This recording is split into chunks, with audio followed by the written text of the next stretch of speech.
Hello, everyone. Welcome, everyone, to this third and last regional African event on how to engage children in follow-up to reporting, hosted by How to Child Rights Series, where we will hear today from civil society, Children Commissioner, and the African Committee of Experts on the Rights and the Welfare of the Child, and the UN Committee on the Rights of the Child. My name is Maria Giulia Vassallo. I'm Associate Program Officer and the CRC focal point at Child Rights Connect, and I will be moderating today's event. So the main presentation will be in English, but we have live interpretation offered in French, Portuguese, Arabic, and Spanish. So as you can see here on the slide, please find the interpretation button at the bottom of your Zoom screen. You can click on the global icon and choose your preferred language. So now I would like to give the floor to Mr. Benedicto Milo, who is the Executive Director of the Eastern African Child Rights Network. Over to you, Benedict. Thank you. Thank you, Maria. Hello, everyone. Good evening, good afternoon, good morning, and welcome to this session. I'm Benedict Omilo. As you have been introduced by Marie, I'm the Executive Director of the Eastern Africa Child Rights Network, but I prefer being referred to as Baba Africa. We are very pleased, ladies and gentlemen, to see you join this third and last session of the African online learning events on how to engage children on follow-up to reporting using the global and AU human rights mechanisms. In the previous events, we highlighted the right that children have to participate, and we heard from children themselves about what they have done on follow-up work and what results they have seen from their work. I believe a number of you also participated in these events. Today, we will be talking about how civil society and other actors are supporting children to do this work. And we'll be learning from the African Child Rights Civil Society, a national human rights institution, and a child human rights defender, and key child rights experts on what they have done to support children. And we will hear about supplementary ways to support children to engage in other types of follow-up work. Governments have an obligation, ladies and gentlemen, to implement the recommendations they receive from the reporting reviews of the African Committee of Experts on the Rights and Welfare of the Child and the Convention and the Child Rights Convention committees, which are from the reporting reviews, which are informed by civil society, NHRIs are national human rights institutions, and children themselves. They also have an obligation to facilitate that children can use their civil and political rights to safely and meaningfully follow up on the government obligations. We are excited to facilitate this learning event, therefore, and are aiming to inspire you to support children to do this work, reporting and follow-up, and to explore other avenues for supporting children where follow-up work might be stuck on the implementation side, for instance, by applying judicial events. Child rights is not an individual work. It calls all the stakeholders, it calls all of us to join hands to ensure that the voices of children are well respected and acted upon. For today, comrades, for today's sessions, we have several speakers. We will have a child speaker from South Africa. from South Africa co-present and might also have child participation here. So we will start off with highlighting the child safeguarding aspects. We will then kick off by hearing from Child Rights Civil Society from South Sudan and South Africa on how they have supported children to do follow-up, touching on challenges they have faced and possible solutions. Then we will hear from the provincial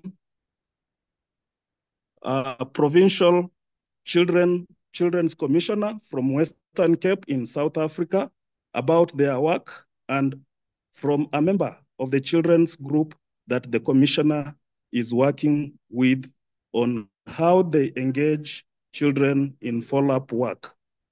We will then hear about additional tools for follow-up from Dr. Robert Nanima, who is a member of the African Committee of Experts on the Rights and Welfare of the Child, and who will be sharing about the committee's communications procedures that children can use to communicate violations of their rights. And finally, ladies and gentlemen, and children in the room, we will hear from Anne Skelton, who will be sharing about strategic litigation and what this judicial measure can offer as another way of doing follow-up and how we can include children in strategic litigation. You will then have an opportunity to pose questions to the speakers or briefly share an experience from your own country, and you can share more in the chat box as we proceed. Finally, my comrade Komonso Monso from the Child Rights Network of Southern Africa will share some key points and closing remarks before we close the event. I therefore take it back to Maria for the next engagement. Thank you so much and welcome. Thank you very much, Benedict. Now let me add just a few things. I would like to inform you, firstly, I would like to remind you that the webinar is being recorded and the recordings will be available online after the event. We will share all information with you after the webinar. Then please feel free to say hi and share your name and the organization you work with in the chat box. And finally, we would like to encourage you to ask questions during the whole webinar by using the Q&A box that you can also see at the bottom of your Zoom screen. So now I would like to pass the floor to Delphine for the child safeguarding remarks. Over to you, Delphine. Thank you. Hello, everyone. My name is Delphine Nyanchama Manga from the Eastern Africa Child Rights Network. I've been the safeguarding focal point for this session and glad that you have joined. I'll be taking you through the session safeguarding rules. And next slide, please. Kindly let's adhere to them all because we have children participating and we've also been having children participating in the previous events. So for the child safeguarding, we have the definition of important terms, that is a child. So according to the UNCRC and the Africa Charter on the Rights and Welfare of the Children, a child can be defined as anyone who is under the age of 18 years. To safeguard means to protect from harm or danger.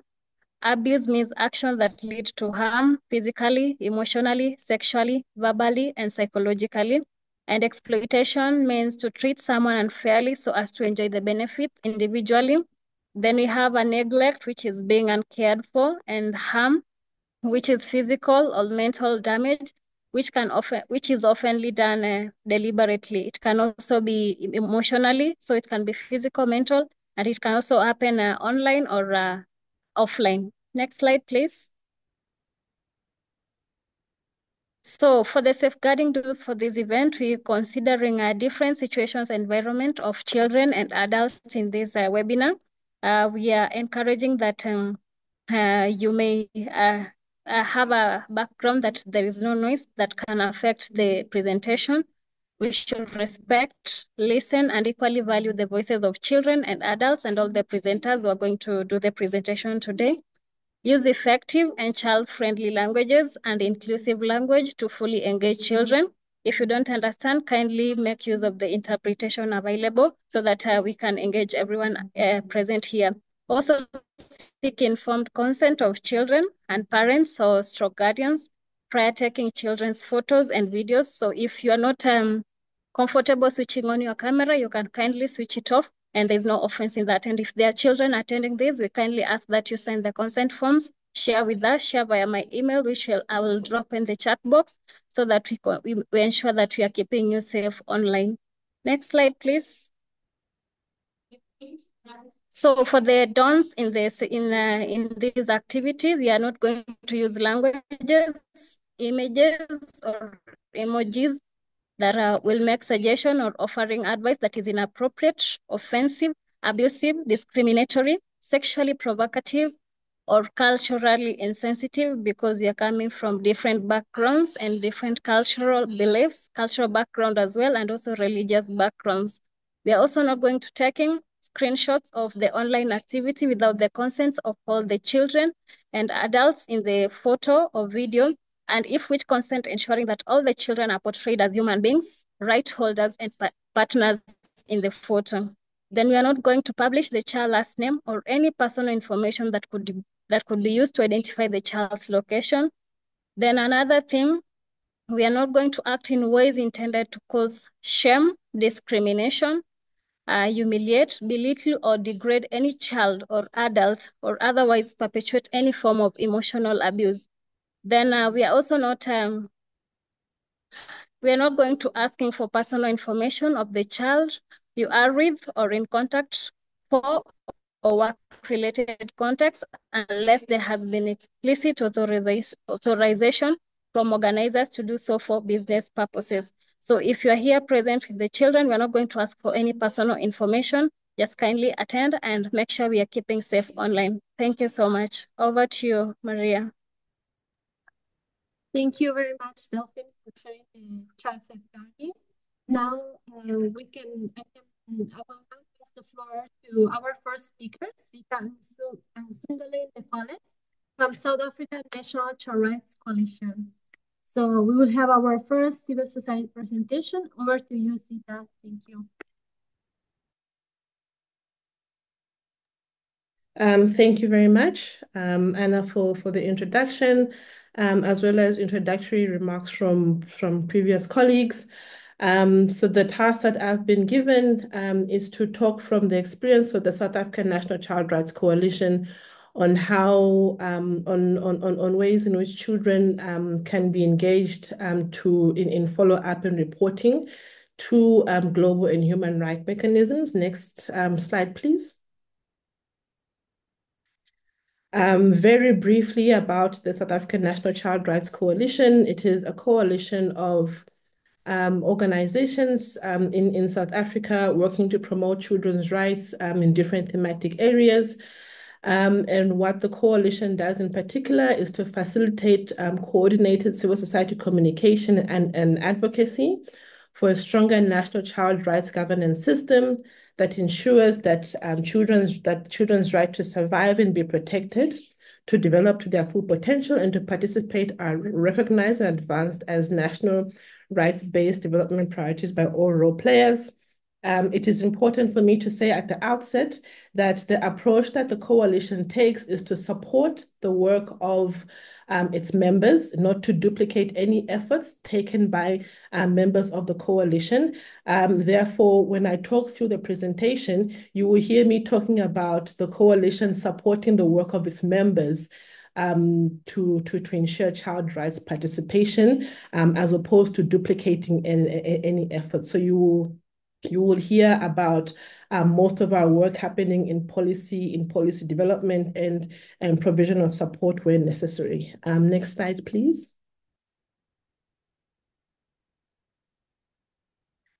So from the point of view of the coalition, what can be done to support children on follow-up and reporting to global and regional human rights platforms and mechanisms.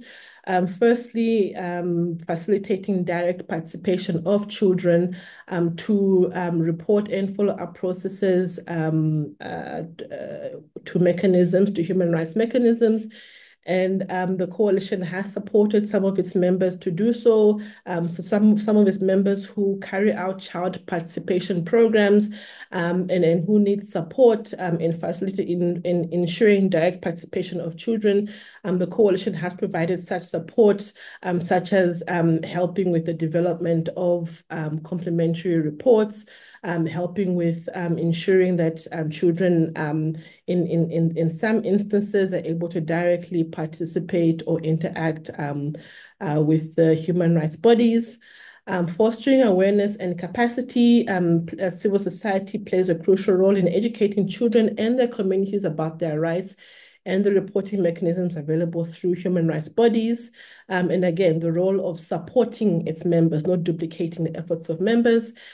Creating child-friendly resources, we think is also important as part of fostering awareness and capacity amongst children. Engaging in monitoring and follow-up activities, so supporting children, supporting organizations that work with children to engage in monitoring and follow-up activities. So after human rights bodies make recommendations, CSOs can track the implementation, assess impact, and support local advocacy efforts to ensure accountability. This can involve creating monitoring frameworks that are easy for children to understand and to participate in. The coalition is in the process of creating its own monitoring framework that we will then make available to our member organizations, and then they can in turn make use of that monitoring framework, adapt it to their needs, and adapt it to the needs of the children that they work with. Lastly, supporting advocacy at national levels. CSOs can advocate for governments to institutionalize processes that allow children to track and influence the implementation of recommendations from human rights bodies, engaging in policymakers using media campaigns and building alliances with child-focused agencies can strengthen national responses to these recommendations.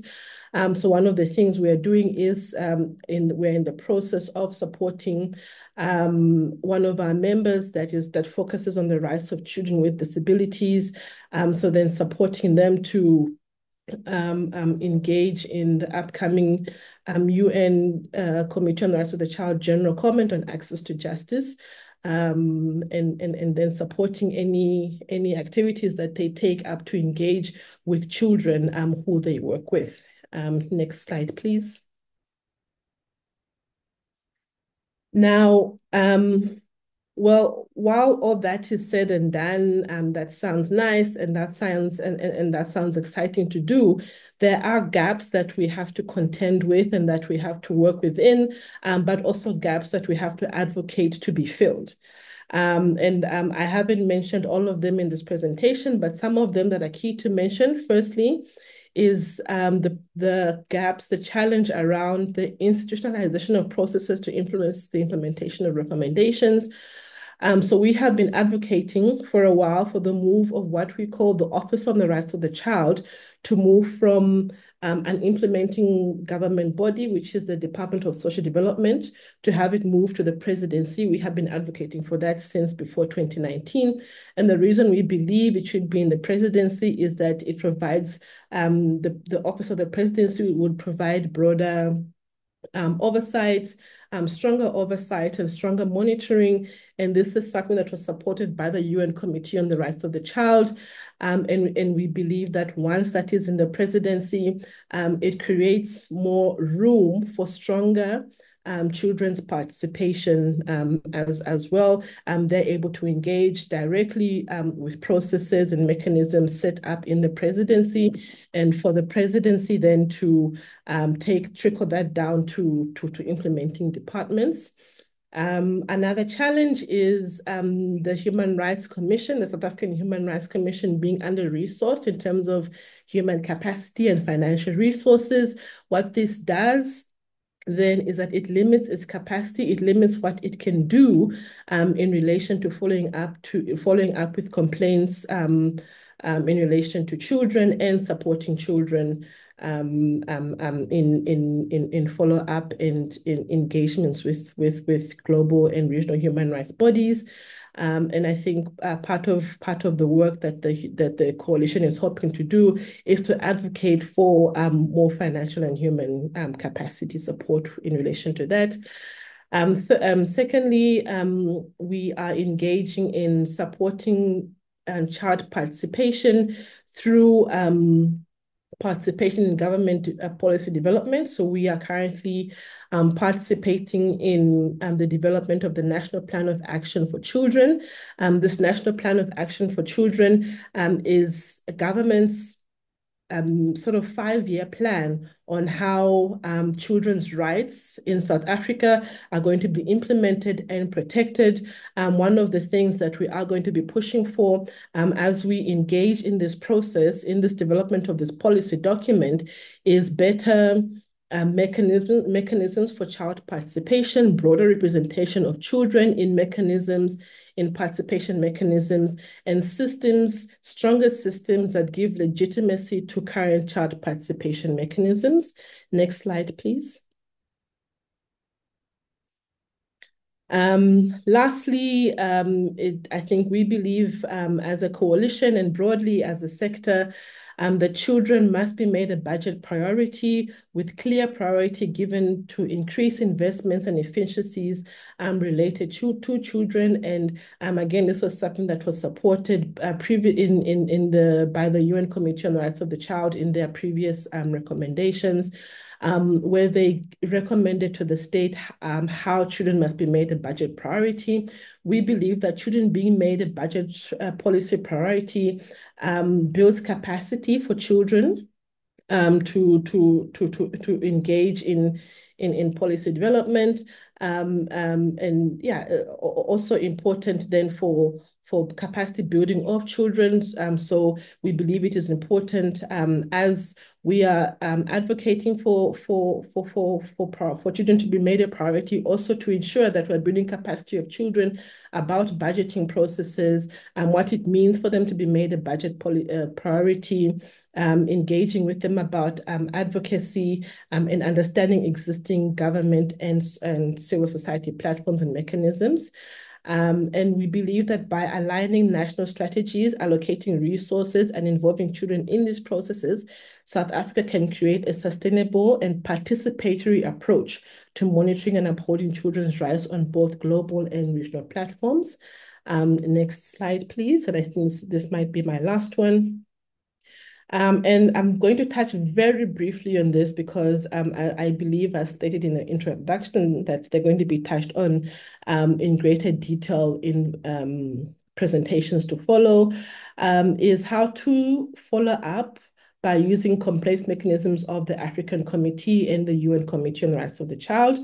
Again, very briefly, I'll just touch on the fact that complaints can be filed about children's rights violations under both human rights treaties. The requirements that domestic remedies must be met, provision of clear evidence, and meeting time limits is obviously important to follow.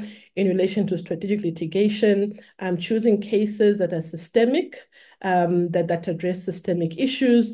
Collaboration is key, and seeking systemic remedies that affect, that impact children now and children into the future, and obviously ensuring follow-up in relation to complaints that have been laid and litigation that has been carried out. That is the end of my presentation. Thank you. Thank you very much, Sita, for this outstanding presentation. I will now pass the floor to our next speaker, Samuel Shore from the Child Rights Coalition in South Sudan. Over to you, Samuel.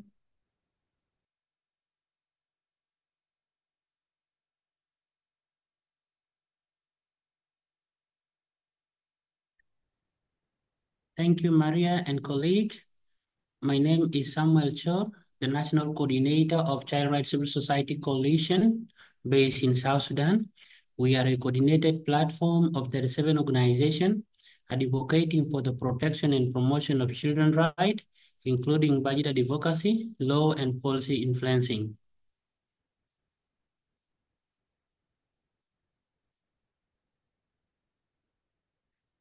Next slide, please.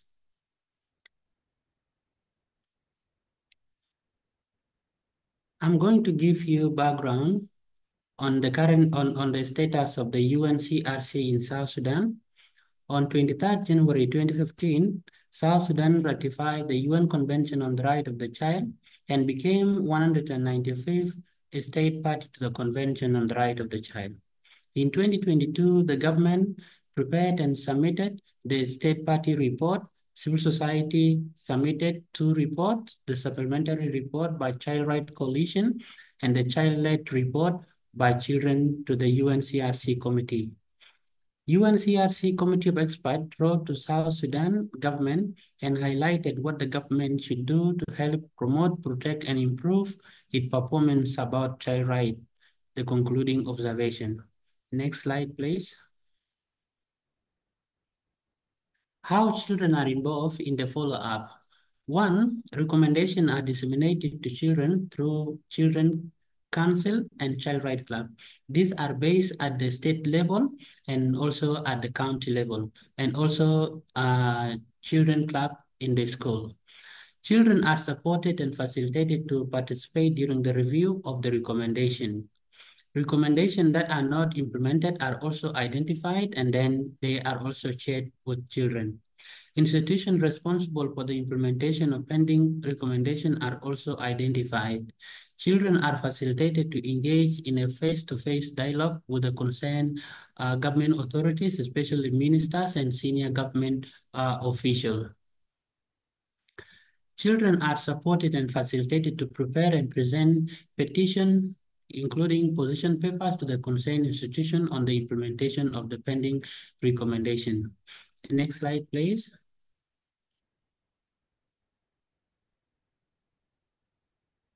I'm going to share with you some key examples on how children are supported, and we have facilitated an interface dialogue in 2023 between children and the Minister of Gender, Child and Social Welfare, demanding the government to ratify the African Charter on the Right and Welfare of the Child. Let me give you a key status of the Children's Charter in South Sudan. In 2014, the government of South Sudan signed the African Charter on the Right and Welfare of the Child, and the ratification procedures were completed by the members of parliament. However, the instrument of ratification was not successfully submitted to the office of the president for final signature, and up to now, the parliament and the office of the president don't know the instrument of ratification where it has been placed since. So we have supported children to have a dialogue with the Minister of Gender, Child and Social Welfare to demand for the ratification of the Children's Charter. The government responded and made a commitment to children that their request is granted and Children's Charter will be ratified soon when the process is completed. So the ratification procedure is still pending, and we have made some progress, which we are hopeful that will give us positive results soon. Next slide, please.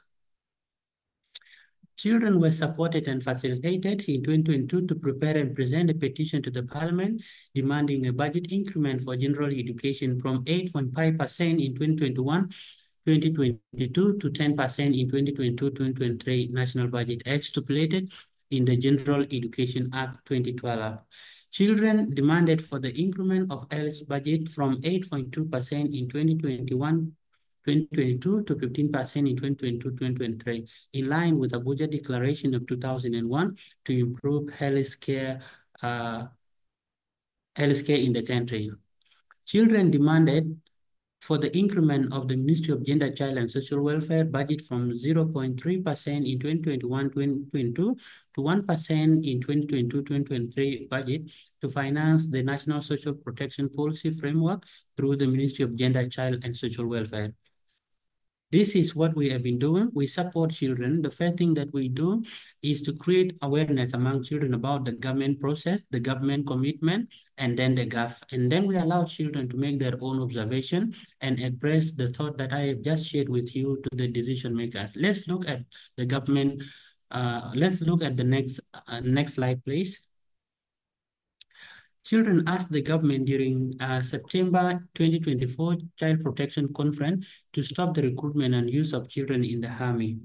Facilitate in interface meeting in 2023 between the Minister of Defense on protection, safety, recruitment, and use of children in the army and school occupation by the army. It was quite interesting that the government responded during the closing remarks and committed and assured children that they will implement the comprehensive action plan to end recruitment and use of children by army forces and groups. This is what children have done. And again, also, this was at the national level. Again, also in 2023, the Human Rights Commission and Child Rights Coalition made effort to go down to one of the states in South Sudan and convince governor using Safe School Declaration together with the Ministry of Education for the army to evacuate the schools that were occupied. This was also done along with the support of the children themselves, and it was really successful. Next slide, please. Children Council had a dialogue meeting in 2023 with Right Honorable Speaker of the National Parliament demanding an increase in budget allocation for social services. The response was that the children views were taken and there was a promise that they will be considered in the planning. And there was also a promise to enact laws that protect children and women. Next slide, please.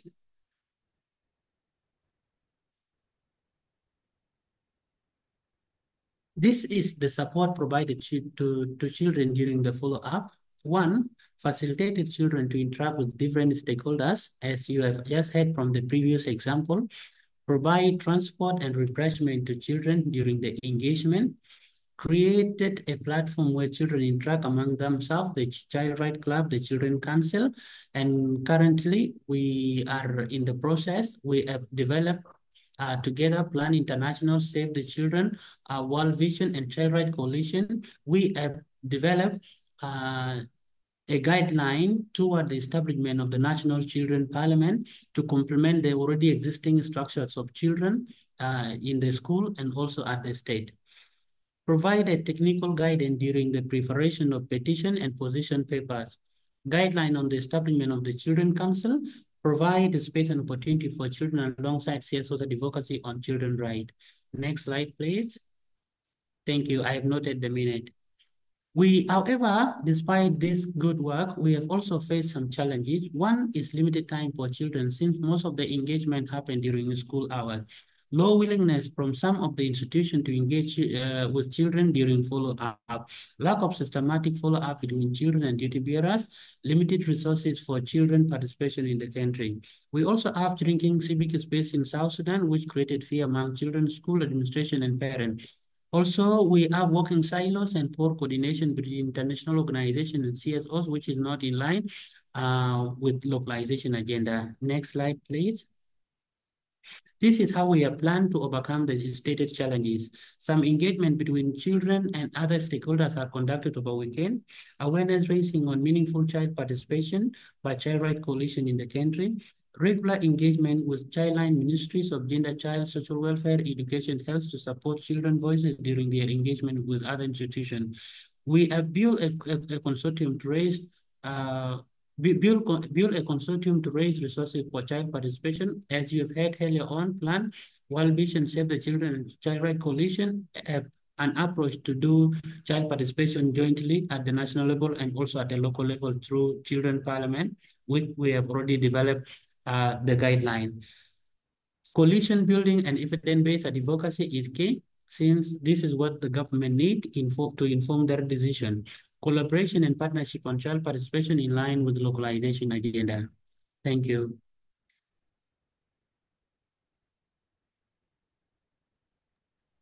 Thank you very much, Samuel, and thank you to our first speakers. Now I'm delighted to pass the floor to Christina Minamoto, who is the Children Commissioner of Western Cape Province in South Africa.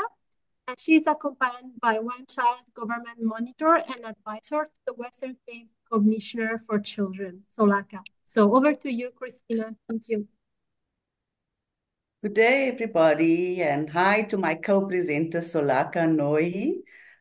Is a child who lives about 7 hours away from me, so it's lovely to see her on screen. I am the Children's Commissioner of the Western Cape, and Children's Commissioners in Africa are very rare. I think I am only the second Children's Commissioner after the Ombudsperson for Children in Mauritius. So we are very rare institutions, but we are also complaints mechanisms, and we can investigate and we can monitor and we can raise awareness about child rights and we can advocate and we can lobby. I can also make recommendations and give advice to social sector departments in my province. So the hallmark of my office, though, is that I started the first day of office 1st of June 2020, alongside children. So children are full partners in my office, and I even created a title for them. They are called Child Government Monitors. And so you have one of the child government monitors on the screen with me there. I think one of our favorite things to do in the office is child participation. The involvement of children really gives us lots of energy and is so rewarding in our work. But, it's not easy to institutionalize child participation. The commitment for child participation means that you must really be available to children outside of working hours. Sometimes, they chat with me 24/7 even online. So we are very proud to say that we have institutionalized child participation. We have several models that we implement, and one of the key models is our Child Government Monitors Forum.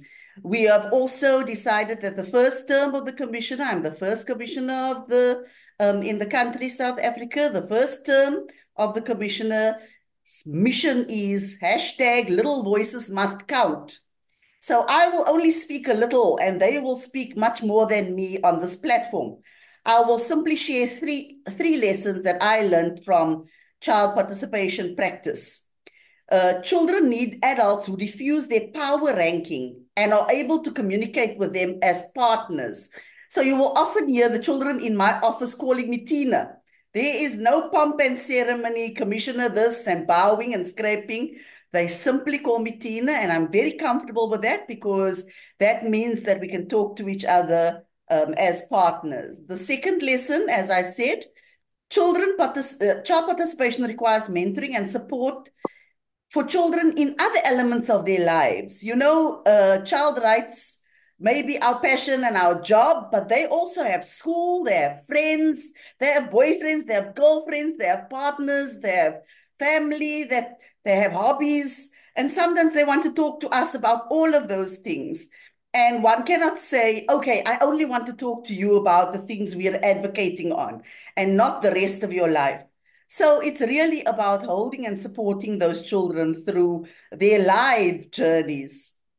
The third lesson I learned is that adult facilitators need special skills and approaches to help children understand complex advocacy and governance concepts and processes.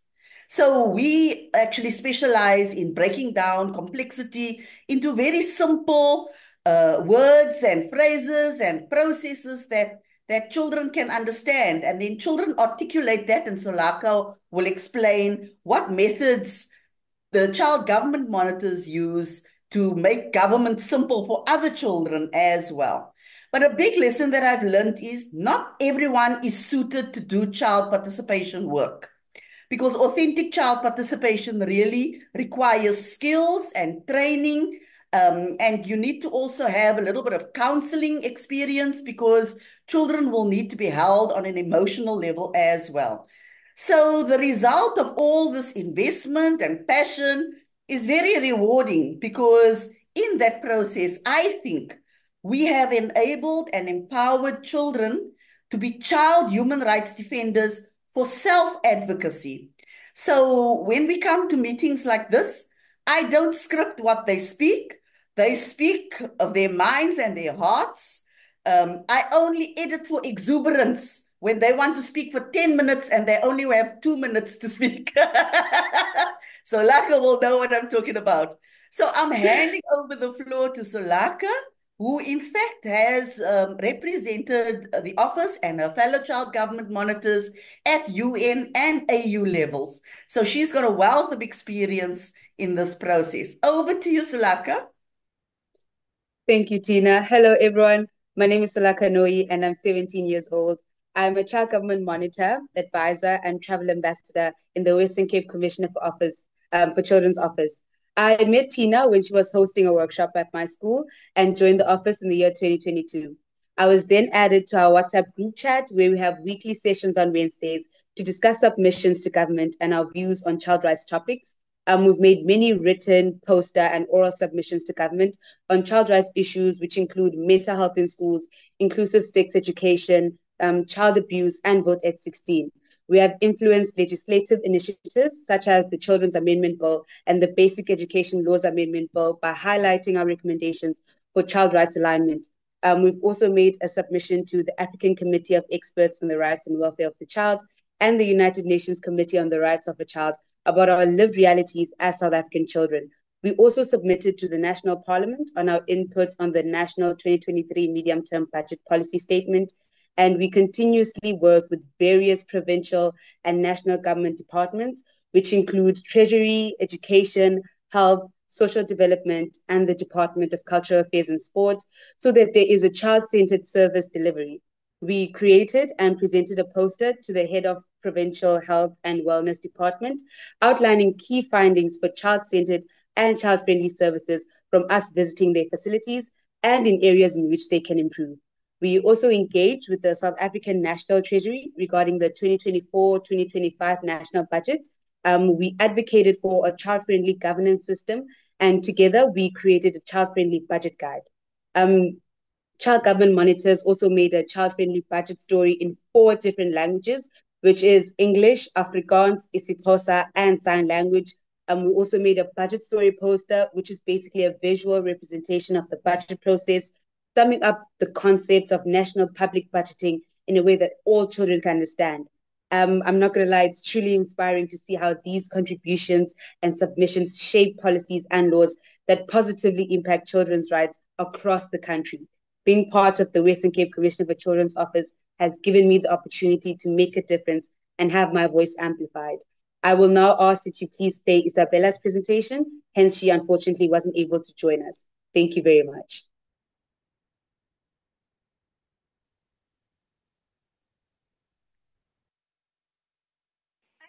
My name is Isabella David. I'm 17 years old and I'm a child government monitor and advisor to the Western Cape Children's Commissioner. My journey in civil society started when I was 15 years old as a junior councillor for the city of Cape Town. Thereafter, I joined the Nelson Mandela Children's Parliament as a child parliamentarian and the Western Cape Child Ambassador. During this time, I also joined the Western Cape Children's Commissioner's Office as a CGM, where later I was promoted to an advisor.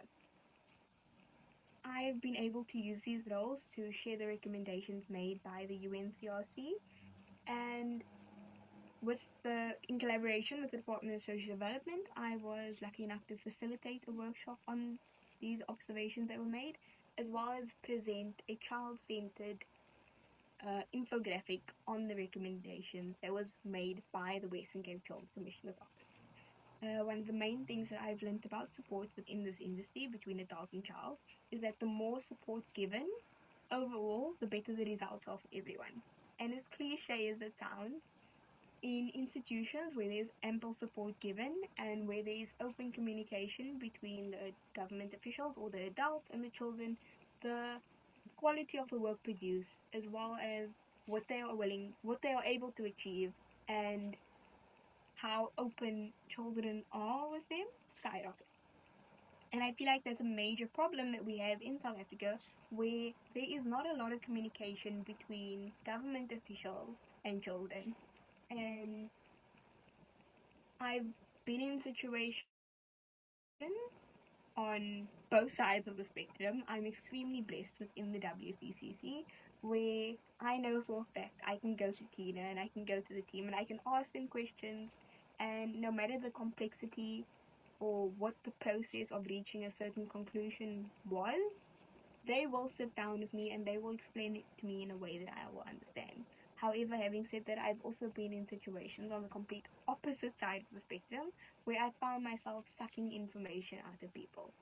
And I feel like that is a major issue that we have in South Africa, because a lot of adults do not expect children to understand these topics, and they brush it off or brush it under the rug because they're not willing to sit down and explain it to them. I feel like if we have more adults that are willing to sit down and explain it to children, we will completely re-revolutionize child rights in South Africa. But yeah, thank you. Thanks to Isabella and Solaka for their presentations. It takes many, many sessions of input and support to create what the ex-Scottish Commissioner for Children used to call professional children. So these children have gone through many, many sessions of support and have gone through many processes in order that they can articulate themselves so well and so eloquently on platforms such as these. We really appreciate your the platform, and we hope that you've learned something from us and that you're inspired by the children with whom we work. Thank you. Thank you very much. It's been very important to hear directly from children. So thank you very much for the great presentation to Christina, Solaka, and Isabel. Now let me introduce the next speaker, Dr. Robert Nanima, who is a member of the African Committee of Experts on the Rights and Welfare of the Child. He couldn't join us today virtually, but he has done a video which is focused on complaints on child rights under the African Committee of Experts on the Rights and Welfare of the Child, communication procedures, and how children can be supported to use this procedure. So he will address decisions taken under these procedures and other measures as well by the committee. Dr. Nanima shared a longer video, which we will share also after the webinar. Now we will see just a part of the video. So let's see now the video. A very good morning, good afternoon, good evening, depending on where you're joining us from. I would like to add voice to welcome you to the third Regional African Online Learning event on how to engage children in follow-up reporting on global and AU human rights mechanisms. I'm sorry I could not be able to join you virtually, but I hope that this recording will add a lot to the conversation that we are having. So, as we might all know, or we might all be aware, the African Charter on the Rights and Welfare of the Child, it has a communications procedure. It's interesting to note that unlike other human rights instruments that have an optional protocol that provides for a communications procedure, the African Charter on the Rights and Welfare of the Child has an inbuilt communications procedure where states recognize the competence of the African Committee to consider and hand down recommendations. And this is provided for in Article 44 of the Charter, and it allows specifically individuals, organizations, and states to submit communications.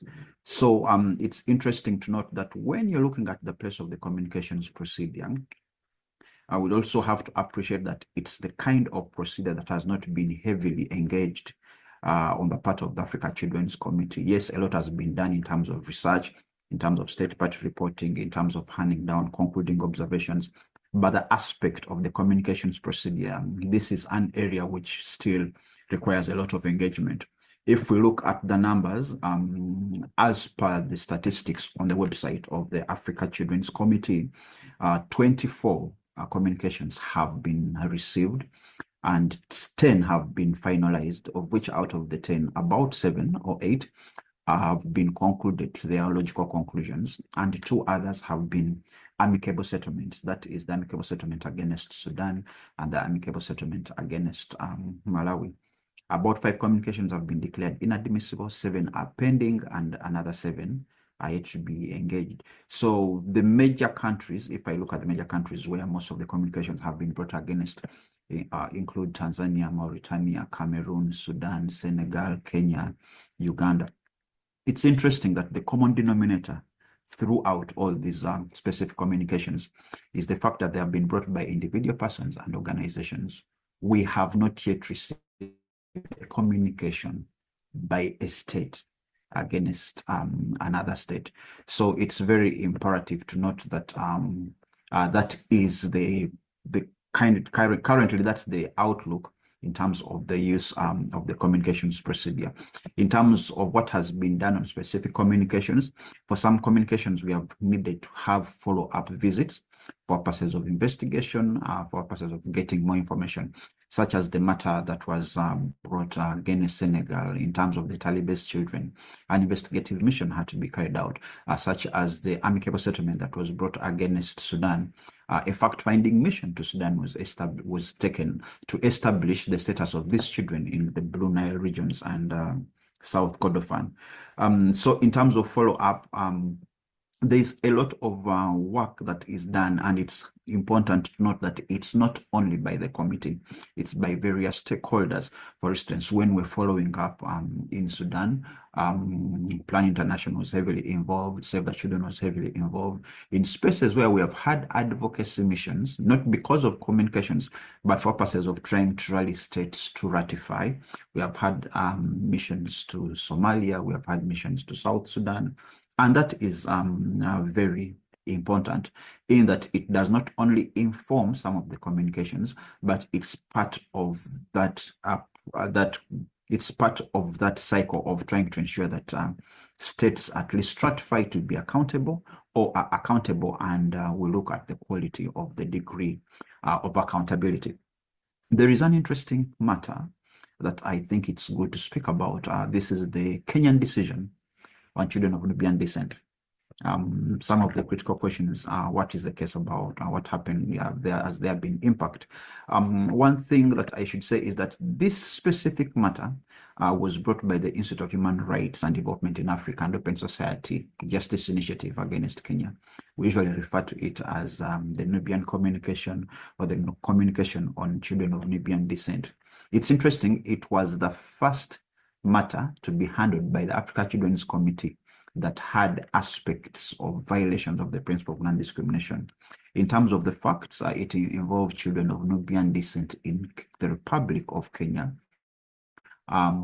whose parents, from a historical perspective, had been forcibly conscripted into the colonial British Army, and upon demobilization a couple of years later, they were never returned to Sudan.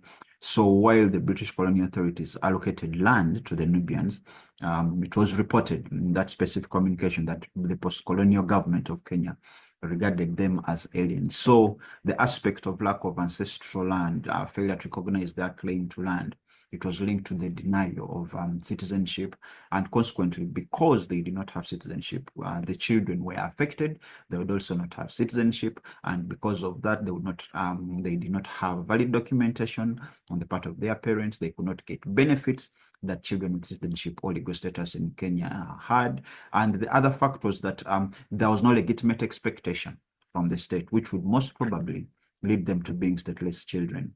It's important that we also realize that this respondent state did not file a response to the communication. So, in light of the various aspects that were brought before the committee, there was the issue of non-discrimination. And the question before the committee was, do we find the violation of this principle? I think this conversation would help us to have a build-up to what has been done to this date.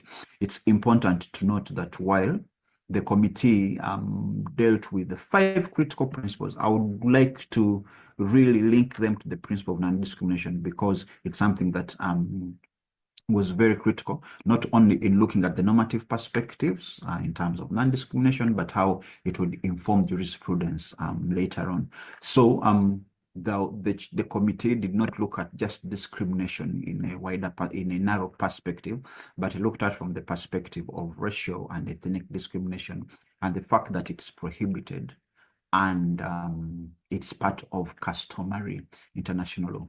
In terms of this case, we'd had a follow-up.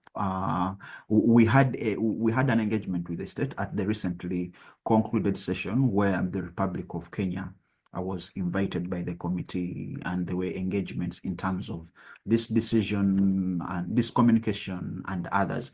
So in terms of engagement, I think the committee has done a lot, and I believe it's very important that children continue to be part of this conversation. Usually they are, which should be the norm, but it's also interesting to note that we also have participation guidelines that require that children are involved in all our working methods. If it's state part reporting, they should be involved. If it's in terms of visiting states, in terms of investigative, in terms of amicable settlements, in terms of follow-up visits, children should be involved. Where there's research that has to be done, children should be involved, so that participation is not only done, but it is seen to be done, but also from the perspective that participation is not based on the intellectual competencies of the child, but rather it is based on the fact that the child can communicate, has something to communicate, and he's assured that when he or she communicates, there will not be repercussions for whatever communication has been brought forward, and that the state or the various stakeholders consider what the child has said in terms of the necessary decisions. So I think that's very important. There are instances where a communication might not be the best way to bring a matter to the committee. For instance, we have the issue of letters of urgent appeals. For instance, there's a time when 2 children were on death row, or they're supposed to be executed in Sudan, and it was established that if a communication was to be brought, it would take about 90 days minimum before a date would be set down. Then it would have to be at the next convenient session of the committee. So it would not be able to live to the expectations. Perhaps the children have been executed. So a letter of urgent appeal was sent out. And usually when this letter of urgent appeal is set out, it's based on information held in confidence about children, and we ask the state not to do anything else. So a letter of urgent appeal is a quick way of ensuring that the committee engages the state to avoid specific instances where the violations against the child might be irredeemable. This is at times followed up with asking for specific interim measures. So urgent appeals are very important. And it's interesting that when that specific letter of urgent appeal was sent to Sudan, the children were not executed. They are still alive to this day. And there have been a lot of amendments in the constitution, though the matter is still continued, but at least the lives of the children were spared. So I think it's very interesting that this is critically looked at by civil society and other stakeholders, that at times don't wait for to engage the communication, use the letter of urgent appeal, inform the committee.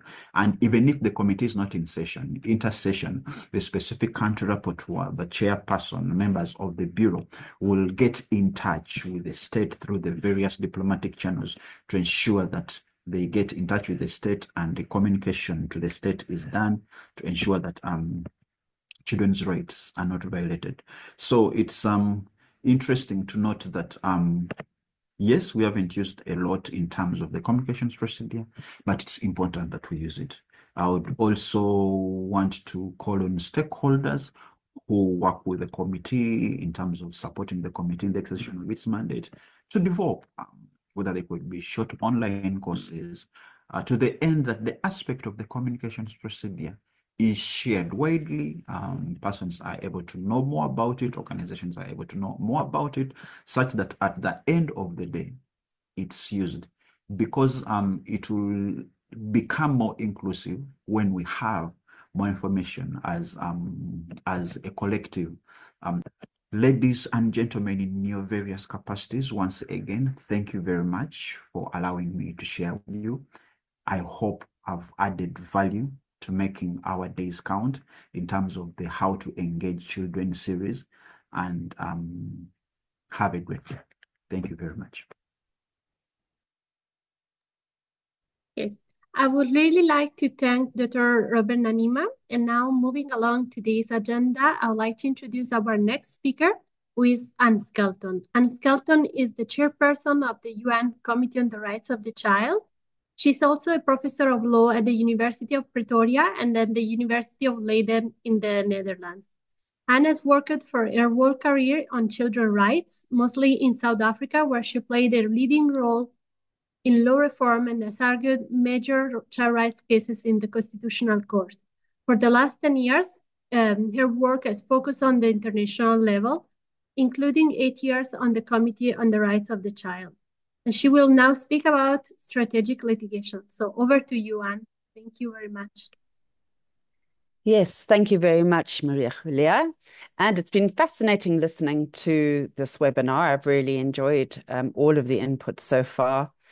Let me start by talking about the optional protocol on a communications procedure under the CRC, because I think that's a very good follow-on from what we've heard from Robert Nanima.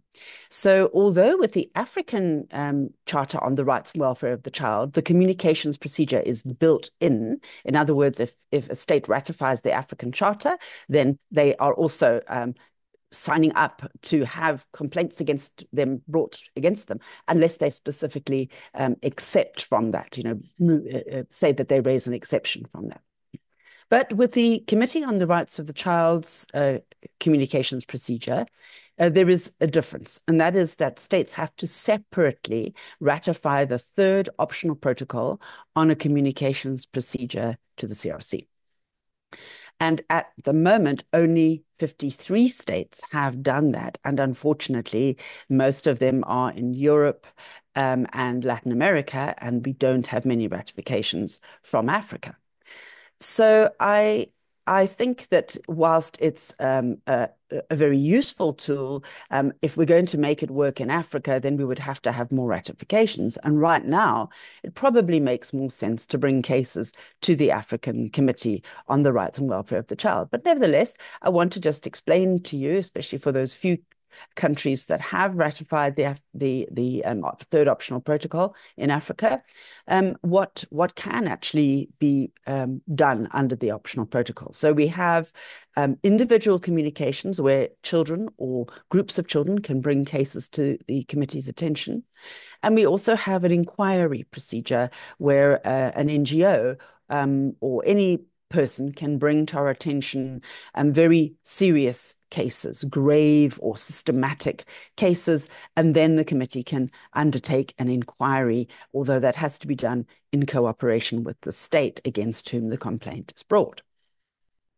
So far we've had 200 cases brought to the committee, and we've actually concluded our decisions in 200 cases. So we've received far more cases than the African Committee, as Robert Nanima was saying. And we've had some really interesting cases that have made a difference in children's lives. Just to quote a couple of examples, we had a case brought by children living in a small enclave of Melilla, which it's in Morocco, but it belongs to Spain. So there's an African connection here. And the child in the case was a Moroccan child. And she wanted to attend the local school, but because she wasn't a citizen of Spain, she had had lots of barriers put in the way and hadn't been able to attend the local school. Actually, Spain's law allowed her to get in, but it's just that it wasn't easy to work in the system. And so she and many other children like her were unable to do it. Well, she had actually been bringing bringing this problem to the attention of authorities through marches and petitions and different ways of trying to make change. And when all of that didn't work, she decided to bring her case to the Committee on the Rights of the Child. And what we immediately looked at was, well, look, our case is probably going to take 2 years. That's the sad truth. And I regret that it takes a long time, but it does. And so for this child, she can't sit out of school for 2 years whilst that's going on. So we asked the government, we wrote to the government of Spain, and we said, please place her in school immediately, and we will still go ahead with this case to see what the problems are. But, in the meanwhile, she must have access to education. And they did it. So therefore, she immediately got back into school. And once that had happened, then a lot of other children also got back into school. We still dealt with the case. We did find violations, which is important for changing the system. In other words, we drew to the Spanish authorities what was going wrong for Moroccan children in the Spanish enclave of Melilla. And we asked them to change things to make it easier for the children. Another case that we had recently, which I thought was a very interesting one, and Christina might find this interesting, the public defender of children's rights, who was like the children's commissioner in Georgia, wanted to get access into an institution where children were being held. And she had heard rumors that children were being abused in this institution. And the institution was not willing to let her go in. So she brought a case in Georgia, the state of Georgia, the country Georgia, where she was working and living. And she asked for the court to authorize her access into the facility. Well, the court did it, and she got in and she uncovered many problems there, that children were indeed being abused. So she then tried to bring a case for their to get compensation for them and to have this properly investigated and in Georgia. But unfortunately, the case fizzled out in Georgia and the authorities weren't taking it seriously. So she then brought her case to the Committee on the Rights of the Child, and we found a raft of violations. The children were also moved out of that facility as a result of, the matter being brought to the authorities' attention. So those are just two examples. There are many, many others that I could talk about, but I think they illustrate rather nicely some of the kinds of cases that the Committee on the Rights of the Child deals with. Under the inquiry procedure, we also had a case against Chile, which was like the Georgian case about children in institutions who were being exposed to abuse and neglect. And there, and in the inquiry procedure, two of our members actually traveled to Chile and investigated the situation on the ground. And the committee found that children's rights had been violated in a grave and systematic way. And gave a whole lot of recommendations to the Chilean government to change that. Now, one of the difficulties with any communications at the international or regional level is that there is a requirement that if you're going to bring the case there, you must first have tried to get justice in your own country. This is called exhausting domestic remedies. But what it means is you must at least first try to get justice in your own country. And this leads me to the second part of my input that I want to talk to you about today.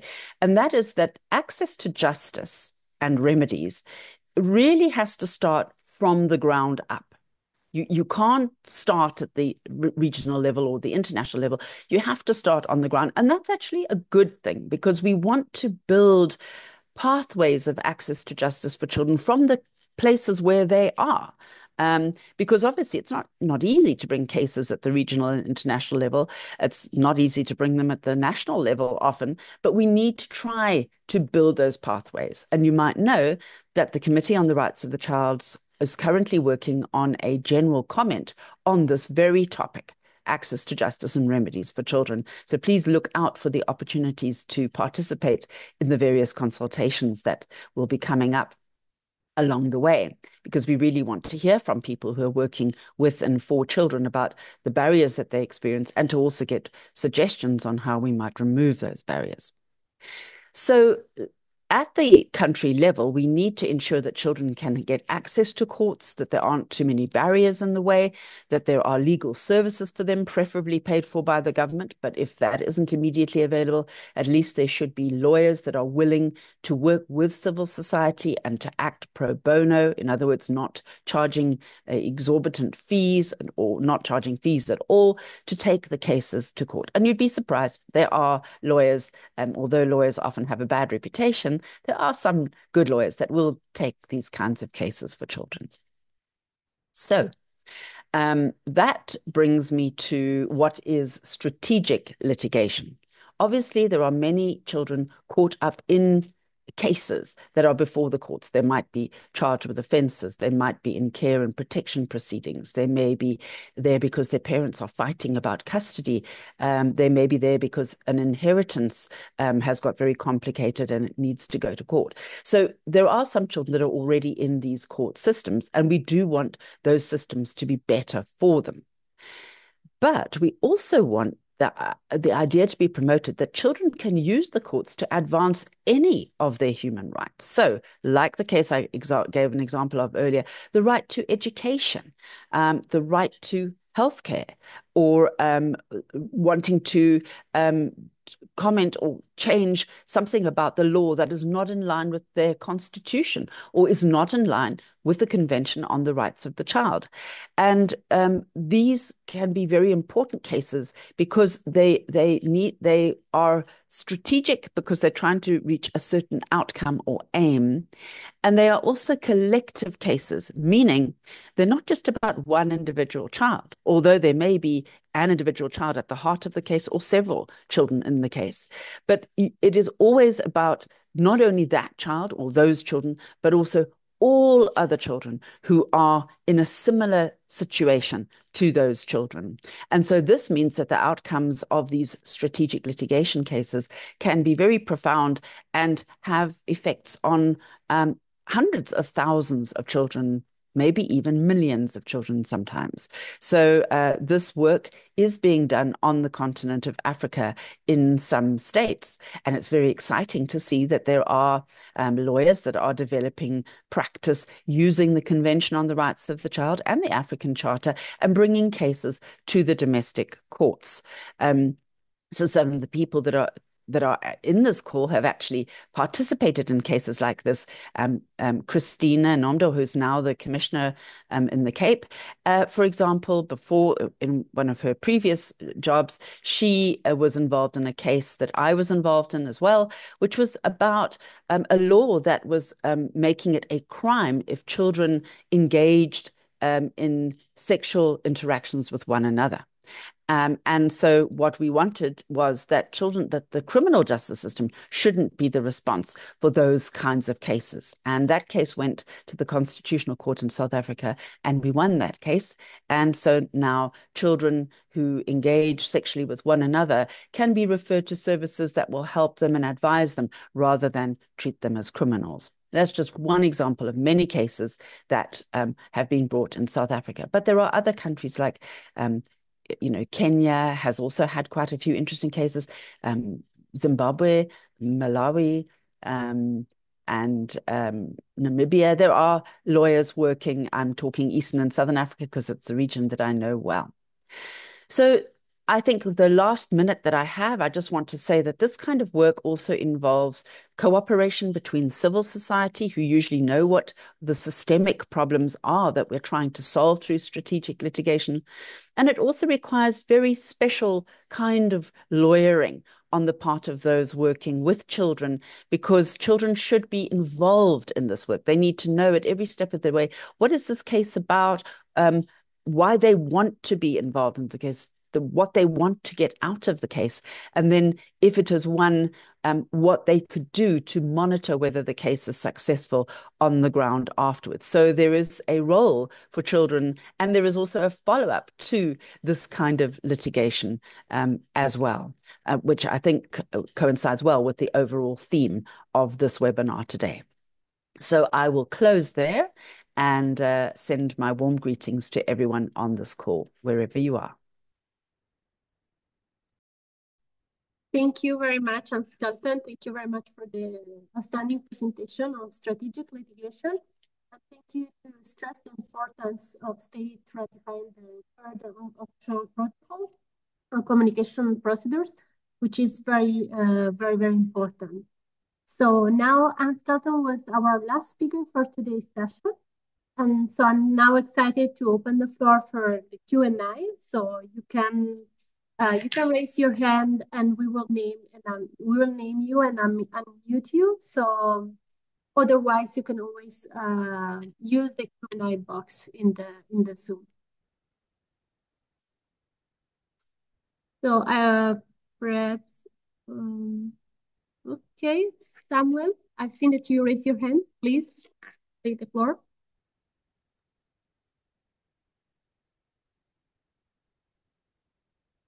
Thank you, Maria. And thank you, Anne, for being here.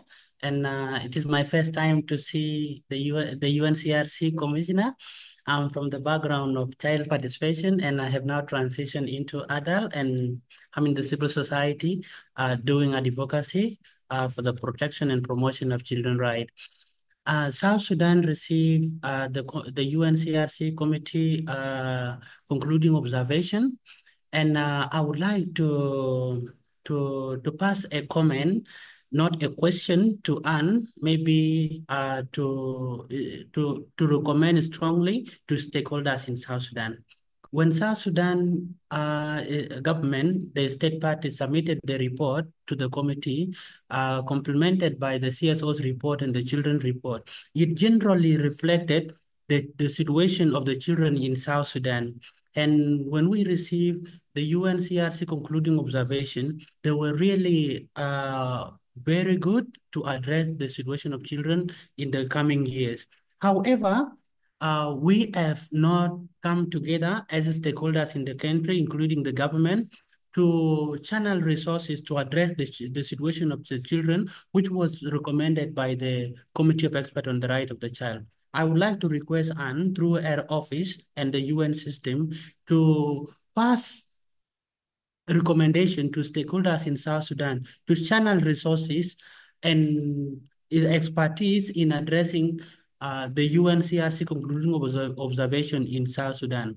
Now, currently, we have not yet finalized the action plan to address the concluding observation in South Sudan, because the stakeholders are on their own implementing projects that are not in line with the UNCRC concluding observation. If we can receive a strong recommendation from the committee, we will really appreciate, and so that we all channel our expertise and resources to address the UNCRC concluding observation, so that in the next report for South Sudan, we will not report the same situation which we have received from the committee. Thank you.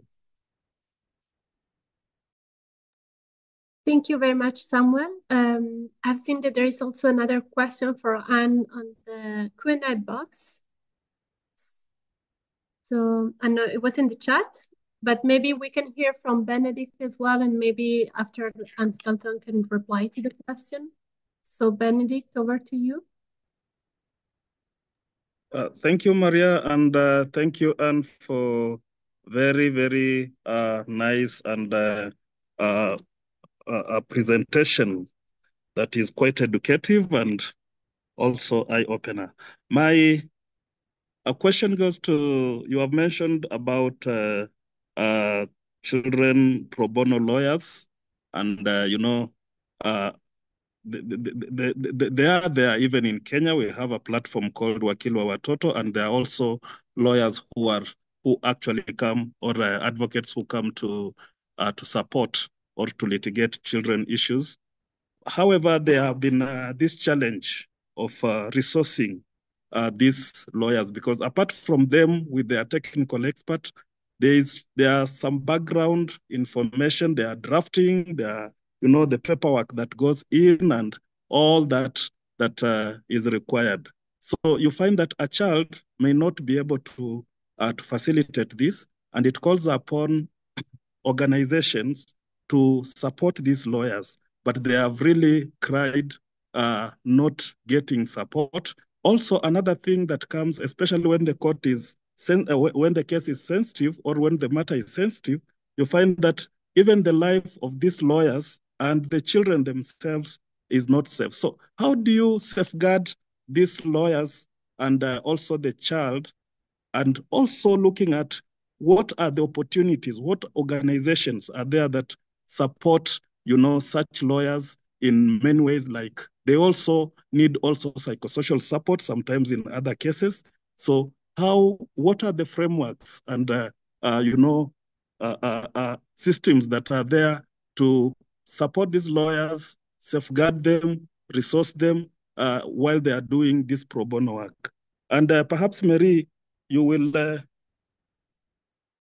allow me, I don't know whether this is the time also I can ask my second question, but it is going to our Southern Africa comrade. Okay, you can ask, and then if we have time, we will ask the panelists to reply. Otherwise, they will reply in written. So yeah, okay, please go ahead. Thank you. Thank you, Mary. To our Southern Africa comrades, thank you for the good work you are doing. And you mentioned about the National Action Plan for Children. And it has been a tradition by many countries or states to prepare the National Action Plans, which are not resourced. This National Action Plan being budgeted, is there a budget for this National Action Plan for Children? Thank you. And I think that will be a good example to the rest of countries so that we can come and borrow leave. Thank you. Thank you very much, Benedict, for your questions. So I have seen there are also a few questions in the Q&A box. So please, I will ask to all panelists to feel free to reply in writing, if they can, and also. And I don't know if Anne Skelton would like to respond to the first question. Yes, I'll answer the first two questions. The first one was about South Sudan and the fact that the government isn't budgeting properly to carry out the recommendations of the Committee on the Rights of the Child, and if there's anything that the committee can do about this. Well, the way that the committee works is that the states report to the committee on a cycle basis, and the committee sets out its recommendations, and generally the next time the committee will comment on anything will be when the country comes back to them. I know that is always disappointing for people to hear, but you have to remember that there are 196 countries, and so if we were following up halfway through for 196 countries all the time on every issue, it will just be not doable.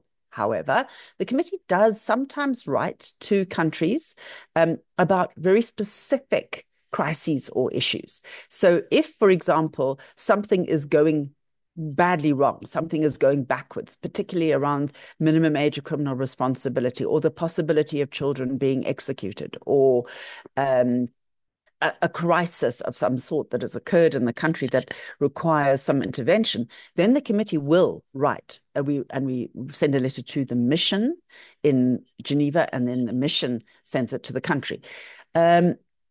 So you can keep that in mind for very urgent situations. And in fact, in the chat, somebody had asked about something that's happening in Peru, and I just indicated that the committee is intervening. Last week, we wrote to Australia because Australia, one of the territories in Australia, has just lowered the minimum age of criminal responsibility from 12 to 10. So we do intervene in these kinds of crises, but I feel that lack of budget to carry out recommendations is probably not the kind of crisis sort of situation, if I'm honest, that the committee would usually write about in between. So the question is, so what can you do at the national level? What can be done at the national level? Because you can use the concluding observations and say to the government, look, you're not carrying out these concluding observations because we see that you haven't budgeted. So your projects that are doing budget monitoring, you could join forces with organizations like UNICEF, see whether or not they or even the World Bank might be able to engage with government as well on this lack of budgeting. So I do encourage you, this is a partnership. The international framework is there. But it doesn't work unless people on the ground use it to follow up afterwards. And I'm not wanting to pass, our responsibility to you, but just to say that it is really important to make systems work close to the ground, because that once you've established that there's a channel to be able to speak to government about budgeting, then you can use that channel again in the future. And so it's important for us to build those pathways. So technical assistance through international organizations like UNICEF, or the Office of the High Commissioner for Human Rights has offices in Africa as well. And these UN agencies are there to support and to follow up, and they know about the concluding observations from the Committee on the Rights of the Child. So sorry, that's a bit of a long answer, but I think it covers many of the questions that others might ask. The second question was about, it's all very well for lawyers to offer their time pro bono, but it's a bit more complicated than that because there's research that has to be done, there are papers that have to be drafted, etc., etc. So this is true. Now, in South Africa, where there's been a lot of strategic litigation, that work was funded by donors. So the lawyers might have been even paid, but at a very minimal rate compared with what they would normally earn, or they may have acted pro bono, but then a lot of the work would have been done by in-house lawyers working inside NGOs who can also offer their skills in drafting and do a first draft that could be handed to the lawyers and so on. So that it's a mixed picture. There are donor organizations that do help with this kind of thing. And then there are also international organizations who are willing to come in and help with this kind of thing. I have mixed feelings about that. I think that, African efforts should be made by Africans. We must strengthen our capacity internally to do this. You can hear that this is a refrain of mine that I'm always saying that, at the country level.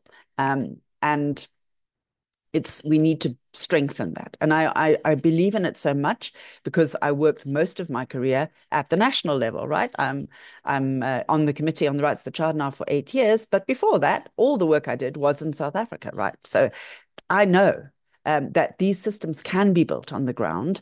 I admit that South Africa is an easier terrain to work than many of you are working in.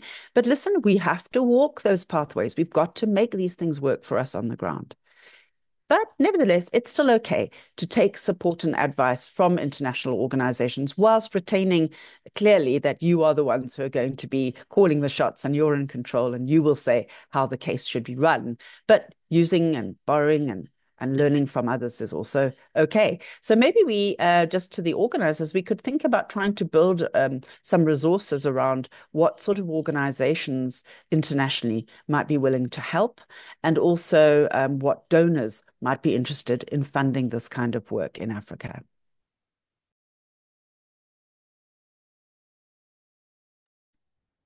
Thank you very much. Thank you very much, Anne. And thank you all of you for the questions. I'm afraid that time is running out, so we will probably need to close today's session here.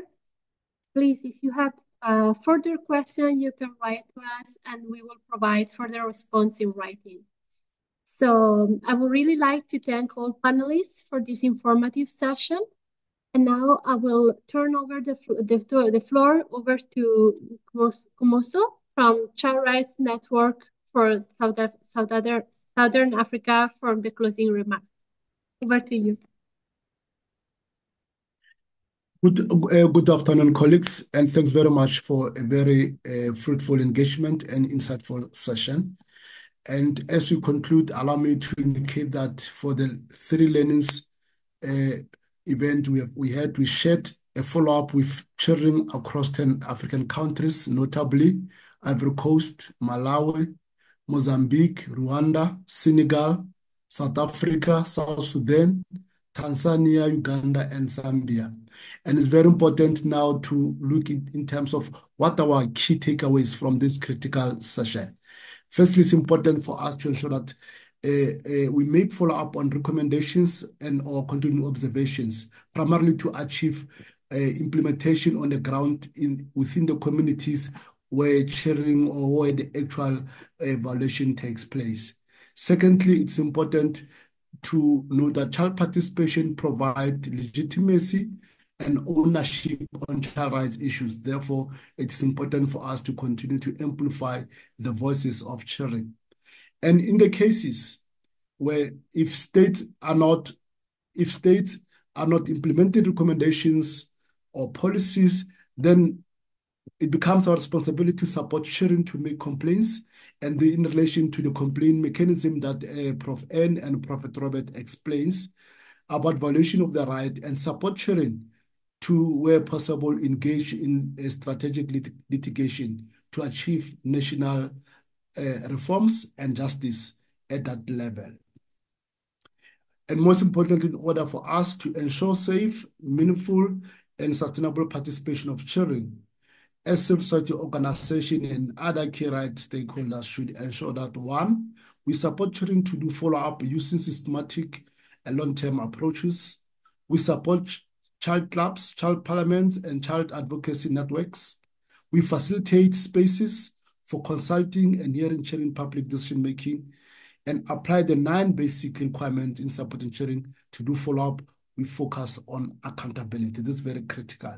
And most importantly, support children to learn from other children and other civil society organizations in other countries, primarily to facilitate horizontal learning and share experiences. But most importantly, also we need to seek partnership with national human rights institutions, child rights experts, academia, and lawyers, primarily because it takes a village to raise a child. And as one of the presenters indicated, we need a collective effort to address endless gross violation of children. And therefore, I want to conclude by highlighting a number of recommendations specifically for civil society organizations in supporting children to make follow-up, and also considering some of new ways that we produce. One, it's important that we resourcing for supporting children's agency and leadership in reporting and follow-up, because without adequate resources, it is practically impossible to support, for children to make follow-ups. Also, two, resourcing of child-led organizations to act as child human rights defenders and ensure that we support them to follow up. Let's create space, opportunities, and provide resources for children as child rights, human rights defenders. Three, resourcing for developing child-friendly tools and approaches to this work is very critical and rather urgent. Four, resourcing to achieve quality child participation spaces, specifically to engage government within the public sphere and their communities also is very important. And also resourcing and partnership with lawyers and academia for strategic litigation remains very critical for this kind of work. And most importantly, engagement with child rights committees within the African context, the African Committee of Experts on the Rights and Welfare of the Child, and globally we're talking about UN Committee on the Rights of the Child, to apply communication procedures with children when domestic remedies have been completely exhausted. This is very critical. And once again, thank you for very fruitful engagement. Thank you. Over to you, Mari. Thank you very much. So the session is closed, but please, before you leave, can you share your feedback on the session through the link here? So thank you very much, everyone, for attending this meeting, and to all panelists for this informative session.